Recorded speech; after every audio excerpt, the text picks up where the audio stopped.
Hello my dear students, twelfth class के बच्चों के लिए जैसे कि हम लोग अपोजिट वर्ड चला रहे थे, आप लोग का याद होगा, उसमें आप लोगों को क्वेश्चन भी मिला था। तो उसी सीरीज में एक और टॉपिक है इडियम्स एंड फ्रेजेस, है ना। यहाँ से भी आपके एग्जाम में 2 से 3 मार्क्स क्वेश्चन आते हैं और इसमें कुछ नहीं, यदि आपको इसका अर्थ पता है तो आप बड़े आसानी से टिक आउट कर लेंगे। तो हम बहुत ही इंपॉर्टेंट प्रश्न लेकर आए हैं, 10 प्रश्न आप लोग के लिए आज, और उस 10 प्रश्न में हम लोग इंपॉर्टेंट सीरीज चलाते रहेंगे। जैसे कि आपका अपोजिट वर्ड का चल रहा है ना, तो फिर ये इडियम्स एंड फ्रेजेज भी आपके एग्जाम में 2 से 3 मार्क्स आपको पता है तो आप कंफर्म हो, वही क्वेश्चन जो इंपॉर्टेंट है, जो बार बार रिपीट होते हैं। ठीक है बच्चे, सो आप देखिए इडियम्स एंड फ्रेजेज के लिए सबसे पहला क्या है हमारा, एट वंस विट्स एंड, है ना बच्चे। एट वंस विट्स एंड्स है, ये जो आपका फ्रेजल वर्ड है, फ्रेजल सेंटेंस, इसका मतलब क्या होता है बच्चे, एट वंस विट्स एंड है, इसका मतलब होता है बच्चे दुविधा में होना। क्या बच्चे, इसका हिंदी होता है दुविधा में होना। जब हम किसी दुविधा में होते हैं ना तो उसको बोलते हैं कि एट वंस विट्स एंड। और इसका ऑप्शन आपका है प्रीप्लेक्स्ड, क्लियर अप, एक्सप्लेन और इनलाइटन। तो इसका राइट ऑप्शन होगा बच्चे प्रीप्लेक्स्ड। क्या होगा, प्रीप्लेक्स्ड, बोलो साथ में क्या होगा, प्रीप्लेक्स्ड। सो एट वंस विट्स एंड का मतलब दुविधा में होना, और प्रीप्लेक्स मतलब भी होता है बच्चे दुविधा में होना। मीन्स जब हम किसी दुविधा में पड़ जाते हैं ना तो उसी को हम क्या बोलते हैं, एट वंस विट्स एंड, है ना, मतलब प्रीप्लेक्स्ड, याद रहेगा। अगली बात, at one fell swoop.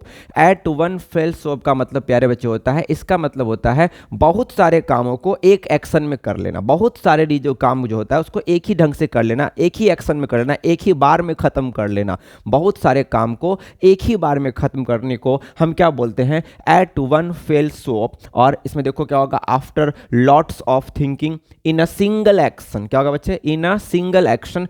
At one fell swoop का मतलब होता है बहुत सारे कामों को एक ही एक्शन में कर लेना, means in a single action, है ना। सो एट वन स्वीट्स इन मतलब प्रीप्लेक्स्ड, मतलब दुविधा में होना लिख लेंगे। एट वन फेल सोप का मतलब बहुत सारे कामों को एक ही बार में कर लेना, एट वंस में means in a single action. ठीक है, अब आप लोग देखेंगे हमारा नेक्स्ट स्लाइड में, आप लोग इसको नोट करें, फिर हम लोग नेक्स्ट स्लाइड में और क्वेश्चन लेके आते हैं। चलिए अब देखिए हमारा नेक्स्ट स्लाइड में जो हमारा तीसरा नंबर क्वेश्चन है वो है एप्पल पाई ऑर्डर। क्या है बच्चे, Apple pie order. Apple pie order का मतलब होता है प्यारे बच्चे किसी भी चीज़ को परफेक्ट तरह से सजाना, अरेंज करना। एप्पल पाई ऑर्डर का मतलब होता है परफेक्ट तरीके से, अच्छे तरीके से सजाना। आप लोग इसको लिख लीजिएगा, एप्पल पाई ऑर्डर का मतलब होता है अच्छे तरीके से सजाना, परफेक्ट ऑर्डर में सजाना। आप पढ़िए, इन रैंडम ऑर्डर बिल्कुल नहीं, रिलेटेड टू फ्रूट्स पैकिंग, नहीं, related to dry fruits packing, मतलब ड्राई फ्रूट्स को पैक करना, फल को पैक करना, नहीं, इन परफेक्ट ऑर्डर, मतलब अच्छे ऑर्डर में सजाना, अच्छे ऑर्डर में चीज़ों को अरेंज करना, उसे क्या बोलते हैं, एप्पल पाई ऑर्डर। ये नहीं कि एप्पल मतलब सेब होता है, नहीं, एप्पल पाई ऑर्डर का मतलब होता है अच्छे तरीके से सजाना, इन परफेक्ट ऑर्डर। क्या होगा बच्चे, इन परफेक्ट ऑर्डर, अच्छे क्रम में सजाना। At one's fingertips. At one's fingertips का मतलब होता है बच्चे किसी को यदि संपूर्ण ज्ञान है, अच्छा ज्ञान है, कंप्लीट नॉलेज है ना, आधा ज्ञान नहीं, पूरा ज्ञान, कंप्लीट नॉलेज है, उसे बोलते हैं एट वंस फिंगर टिप्स। बताओ क्या होगा, टू टेक रिवेंज, बिल्कुल नहीं, मैटर ऑफ सेम, मतलब क्या कि शर्म की बात, बिल्कुल नहीं, कंप्लीट नॉलेज। क्या बच्चे, कंप्लीट, आपको बस याद करते जाना है। एट वंस फिंगर टिप्स का मतलब होता है कंप्लीट नॉलेज, पूरा ज्ञान। एप्पल पाई ऑर्डर का मतलब होता है इन परफेक्ट ऑर्डर। परफेक्ट ऑर्डर में जब चीज़ों को अरेंज करते उसे क्या बोलते हैं, एप्पल पाई ऑर्डर मतलब क्या होता है, इन परफेक्ट ऑर्डर। बोलो क्या, एप्पल पाई ऑर्डर मतलब in perfect order. At one's fingertips का मतलब होता है कंप्लीट नॉलेज, संपूर्ण ज्ञान को हम क्या बोलते हैं, एट वंस फिंगर टिप्स। ठीक है, उम्मीद है कि आपको ये 2 समझ में आ गया होगा, आप इसका हिंदी भी लिख लिया करेंगे बच्चे। अब आते हैं हम लोग नेक्स्ट स्लाइड में 2 प्रश्न के साथ और।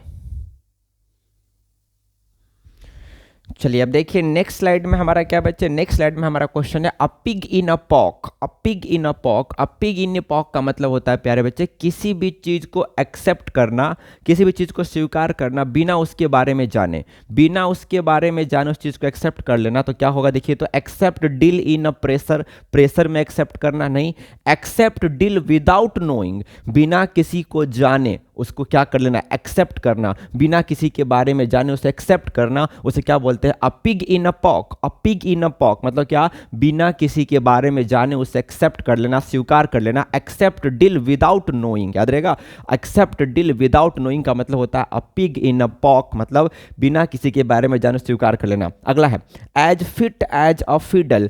As fit as a fiddle इसका मतलब वेरी वीक, बहुत कमजोर, बिल्कुल नहीं। रिकवरिंग फ्रॉम इलनेस मतलब बीमारी से ठीक होना, बिल्कुल नहीं। लुकिंग फिट, फिट तो दिखे बट वो एक्चुअली फिट नहीं है, बट वो फिट बिल्कुल भी नहीं, लेकिन फिट की तरह दिख तो रहा है लेकिन वो फिट नहीं है। और चौथा वेरी हेल्दी एंड स्ट्रांग। प्यारे बच्चे, as fit as a fiddle का मतलब होता है वेरी हेल्दी एंड स्ट्रांग, बहुत ही ज़्यादा मजबूत और स्वस्थ व्यक्ति को, पूरा फिट को, ऐसा नहीं कि फिट दिख रहा है लेकिन फिट है ही नहीं, उसको नहीं बोलेंगे। जो पूरा फिट है, जो पूरा हेल्दी है, पूरा स्ट्रांग है, उसे क्या बोलेंगे, as fit as a fiddle का मतलब होता है वेरी हेल्दी एंड स्ट्रांग। और पिग इन अ पॉक मतलब होता है किसी भी चीज को स्वीकार करना, एक्सेप्ट करना बिना उसके बारे में जाने। ठीक है, उम्मीद है कि आपको ये दो समझ में आ गया होगा।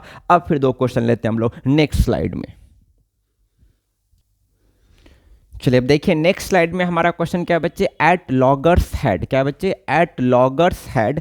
एट लॉगर्स हेड का मतलब होता है बच्चे जो झगड़ा करता है ना, जो हमेशा झगड़ा करते रहता है, ऐसे पर्सन जो झगड़ालू टाइप का है ना, झगड़ा करने वाला व्यक्ति को हम क्या बोलते हैं, एट लॉगर्स हेड। मीन्स उसके दिमाग में ऐसा झगड़ा वाली बात होती है, डिफिकल्टी नहीं होगा, हैप्पी नहीं होगा। बच्चे स्ट्राइफ मतलब होता है झगड़ा करना। क्या होता है बच्चे, झगड़ा करना, लिख लेना ये सब। एट लॉगर्स हेड मतलब होता है जो हमेशा झगड़ते रहता है। टू बी एट स्ट्राइफ, क्या होगा बच्चे, to be at strife. At loggerheads का मतलब जो हमेशा झगड़ते रहता है। आइए नेक्स्ट, एबव बोर्ड।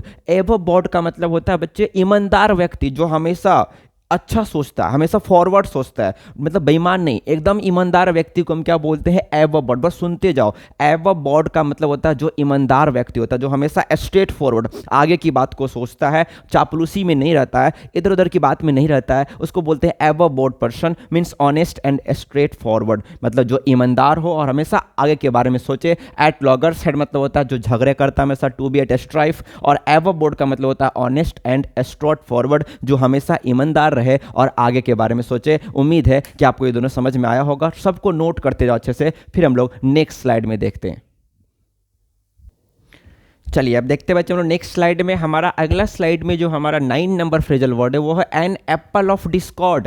बच्चे एन एप्पल ऑफ डिस्कॉर्ड का मतलब होता है झगड़े का कारण, मतलब वो कौन सी बातें हैं जो झगड़े का कारण बनती है ना, उसको बोलते हैं एन एप्पल ऑफ डिस्कॉर्ड। एक हम लोग और पढ़े थे ना, एप्पल पाई ऑर्डर पढ़े, अभी देखो आज ही पढ़े। एप्पल पाई ऑर्डर का मतलब होता है कि परफेक्ट ऑर्डर, अच्छे तरीके से सजाना। लेकिन एन एप्पल ऑफ डिस्कॉर्ड का मतलब होता है झगड़े का कारण। आखिर वो कौन सी बात है जो झगड़ा हो गया, उसका कारण जानना। बताओ क्या होगा, कॉज ऑफ क्वेरल। बच्चे क्वेरल मतलब होता है झगड़ा, सो कॉज ऑफ मतलब झगड़े का कारण को हम क्या बोलते हैं, an apple of Discord.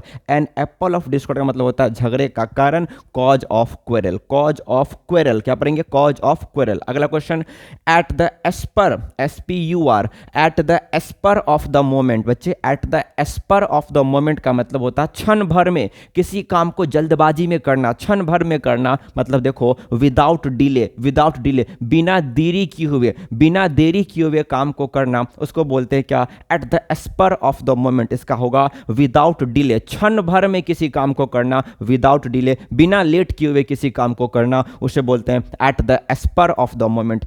And apple pie of Discord मतलब क्या होता है बच्चे, कॉज ऑफ क्वेरल, झगड़े का कारण। और eight the spur of the moment का मतलब क्या होता है, विदाउट डिले, क्षण भर में बिना लेट किए किसी काम को करना। उम्मीद है कि आपको ये 10 फ्रेजल वर्ड समझ में आया होगा। और कुछ नहीं करना, इसमें आपको बस याद कर लेना बच्चे, सारे इंपॉर्टेंट में लिख के दे रहा हूँ, आपको बस अच्छे से उसको याद कर लेना है। आपके एग्जाम में सीधा सीधी इसी समय से रहेगा, क्योंकि आज तक इस समय से ही पूछा बच्चे, वो सारे फ्रेजल वर्ड जो कि आपके एग्जाम के लिए बहुत इंपॉर्टेंट है, मैं वही को लेकर आया हूँ। और अभी सब याद करेंगे तो 1-1.5 महीना में हम लोग को पूरा अच्छे से याद हो जाएगा। ठीक है बच्चे, सो उम्मीद है ये 10-10 करके हम करेंगे तो आने वाले दिन में हमारे पास बहुत फ्रेजल वर्ड हो जाएंगे, जिससे पूरे एग्जाम में आने के पूरे चांसेस है। उम्मीद है कि आपको समझ में आया होगा। इसमें बच्चे आपको याद ही करना पड़ेगा, मैं आपको समझा दूंगा अच्छे से, लेकिन याद आप ही को करना होगा। सो उम्मीद है ये सेशन आपको पसंद में आया होगा, क्योंकि हमने इसमें केवल इंपॉर्टेंट फ्रेजल वर्ड ही लिया बच्चा आपके लिए। और यदि आपको ये वीडियो पसंद आ रहा होगा तो आप यदि चैनल पर नए होंगे तो सब्सक्राइब कर लेंगे, दोस्तों में भी शेयर कर देंगे, ताकि उन्हें भी इंपॉर्टेंट फ्रेजल वर्ड जो कि 2 से 3 मार्क्स एग्जाम में हमारे लिए फिक्स है वो इसी में से रहेगा। आप बस इसको याद कर ले, आपके सामने ऑप्शन भी रहेगा, आपको जल्दी समझ में आ जाएगा। सो ओके बच्चे, थैंक यू बच्चे देखने के लिए, और आप इसको पूरा देखिए, नोट डाउन करिए और इसको याद कर लीजिए। Thank you.